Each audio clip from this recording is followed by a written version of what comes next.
Social മീഡിയയിൽ വൈറലായ ആ വീഡിയോ നിങ്ങൾ കണ്ടോ?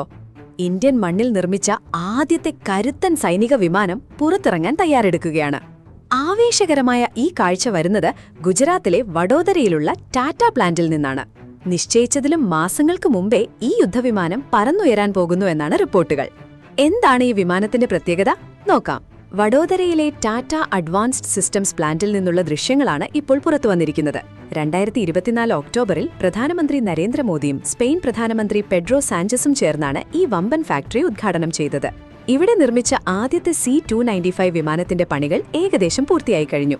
സെപ്റ്റംബറിൽ പുറത്തിറങ്ങുമെന്ന് കരുതിയിരുന്ന വിമാനം ഒരുപക്ഷെ അതിനു മുന്നേ തന്നെ വ്യോമസേനയുടെ ഭാഗമായേക്കും. യൂറോപ്യൻ കമ്പനിയായ എയർബസുമായി ചേർന്നുള്ള $3.5 ബില്യൺ വമ്പൻ കരാറാണിത്. ആകെ 56 വിമാനങ്ങളാണ് ഇന്ത്യ വാങ്ങുന്നത്. ഇതിൽ 16 എണ്ണം സ്പെയിനിൽ നിന്ന് നേരിട്ടെത്തും. ബാക്കി 40 എണ്ണം നമ്മുടെ രാജ്യത്ത് ടാറ്റയുമായി ചേർന്ന് നിർമ്മിക്കും. ഇതിൽ ഏറ്റവും അഭിമാനകരമായ കാര്യം എന്താണെന്നറിയാമോ? അതായത് സ്പെയിനിൽ നടന്നിരുന്ന നിർമ്മാണ ജോലികളുടെ 96% ഇപ്പോൾ ഇന്ത്യയിൽ തന്നെ നടക്കുന്നു. നിലവിൽ ഇന്ത്യൻ വ്യോമസേനയുടെ പണിക്കാരൻ എന്നറിയപ്പെടുന്ന AN-32 വിമാനങ്ങൾക്ക് പകരക്കാരനായാണ് C-295 വരുന്നത്. പഴയ AN-32 വിമാനങ്ങൾക്ക് 6700 കിലോ ഭാരം ചുമക്കാൻ കഴിയുമ്പോൾ പുത്തൻ C-295ന് 9000 കിലോ വരെ വഹിക്കാനാകും.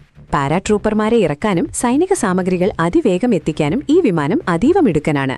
ഹിമാലയത്തിലെ ഉയർന്ന പ്രദേശങ്ങളിലും ആൻഡമാനിലെ കടൽ തീരങ്ങളിലും ഒരുപോലെ പ്രവർത്തിക്കാൻ ഇതിന് സാധിക്കും. വ്യോമസേനയ്ക്കു പുറമെ ഇന്ത്യൻ നാവികസേനയ്ക്കും കോസ്റ്റ് ഗാർഡിനും വേണ്ടിയും 15 വിമാനങ്ങൾ അധികമായി നിർമ്മിക്കാൻ ഉത്തരവായിട്ടുണ്ട്.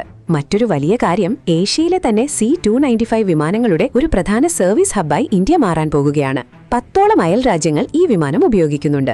അവർക്കെല്ലാം ഇനി സർവീസിനായി ഇന്ത്യയെ ആശ്രയിക്കാം. ഇത് രാജ്യത്തിന് വലിയ വരുമാനവും തൊഴിലവസരങ്ങളും നൽകും. അന്യരാജ്യങ്ങളെ ആശ്രയിക്കാതെ സ്വന്തം യുദ്ധവിമാനങ്ങൾ നിർമ്മിക്കുന്ന ഇന്ത്യയുടെ ഈ വലിയ നേട്ടത്തെ നിങ്ങൾ എങ്ങനെ കാണുന്നു? നിങ്ങളുടെ അഭിപ്രായങ്ങൾ താഴെ കമന്റ് ചെയ്യൂ. കൂടുതൽ പ്രതിരോധ വാർത്തകൾക്കായി ചാനൽ സബ്സ്ക്രൈബ് ചെയ്യാൻ മറക്കരുത്.